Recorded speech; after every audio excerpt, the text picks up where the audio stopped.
Mesdames, Mesdemoiselles et Messieurs, bonsoir.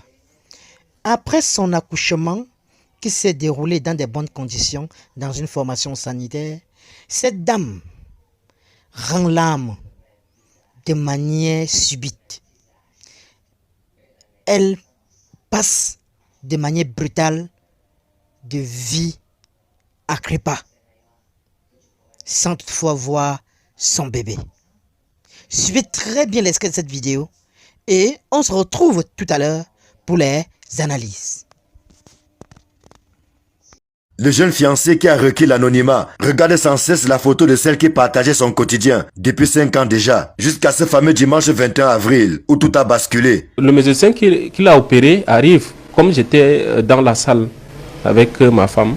Il est sale, trop sale même, sortant apparemment de 2-0 qu'on l'a appelé pour venir opérer ma femme. Tu sentais la boisson sur lui jusqu'à ce n'est pas bon. Admise au centre hospitalier catholique Deo Gracias, situé au quartier Emana, où elle était censée donner la vie, Antoinette Elodie Ondouafoué, tout juste âgée de 28 ans, va perdre la sienne, dans des circonstances troubles. J'arrive, je tombe nez à nez avec ma femme, qu'on est en train de l'amener au bloc pour l'opérer. Je lui fais même le courage et tout et tout.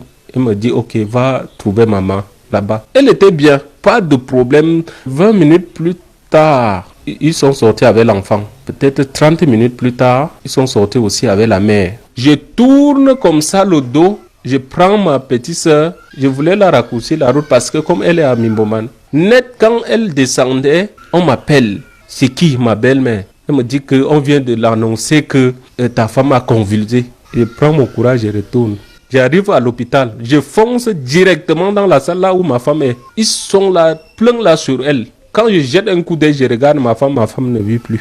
Pour le fiancé de la défunte, c'est la négligence du corps médical et particulièrement du chirurgien qui a procédé à la césarienne, qui a coûté la vie à sa dulcinée. Quand il voulait prendre ma femme pour aller à la morgue, c'est là où on constate donc là où elle était couchée parce qu'on l'avait couvert. Personne ne pouvait voir en fait, ce n'est que les médecins qui voyaient. On trouve ma femme est baignée dans la mare de sang. Les autres infirmiers donc, ont commencé à expliquer que normalement au bloc, elle a perdu beaucoup de sang. Le placenta était collé aux intestins. Et comme c'était collé, ils ont donc dû forcer le placenta. Et comme ils ont forcé le placenta, ça a fait donc des blessures à l'intérieur. Dès qu'ils ont enlevé le placenta, ils ont laissé comme ça. Ils ont cousu. Comme le monsieur était ivre, ça veut dire que vous ne pouvez pas me dire que quelqu'un qui a bu, il a tout son sang. C'est pas possible. On a porté ma femme à les mettre sur le lit là-bas. Donc, le sang a continué donc à couler. Et c'est comme ça que elle a eu l'hémorragie interne. Au centre hospitalier Deo Gracias, c'est motus et bouche cousue. Le fondateur résident au Canada, ceux qui ont la charge de gérer l'hôpital au quotidien, esquivent cette patate chaude. C'est donc après moult tentatives d'échanger en vain avec les responsables que la famille de la défunte et son fiancé ont décidé de porter plainte contre l'hôpital catholique Deo Gracias pour négligence et homicide involontaire. Le monsieur a disparu. Le gynécologue a disparu de l'hôpital. Je ne sais pas pourquoi il a disparu. De nos jours, une femme qui accouche ne devrait plus mourir de suite d'un accouchement. Vu qu'on a déjà des plateaux techniques adéquats, elle est partie de façon brusque vu la négligence du personnel. C'est choquant. Elle laisse une petite fille à cet âge-là. C'est terrible. Une affaire bien triste qui n'est pas sans rappeler d'autres scandales, survenus bien avant dans certaines formations sanitaires publiques et privées. Des erreurs médicales rarement assumées, qui marquent à jamais bien de personnes et de familles, à l'instar de ce bébé de sexe féminin, qui ne verra jamais sa génitrice.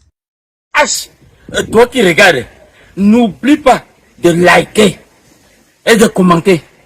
Vraiment, si tu n'es pas encore abonné, fais-le. Aidez-moi vraiment à travailler davantage. Quand vous likez comme ça, moi je suis content et ça m'aide. Merci pour la marque de confiance.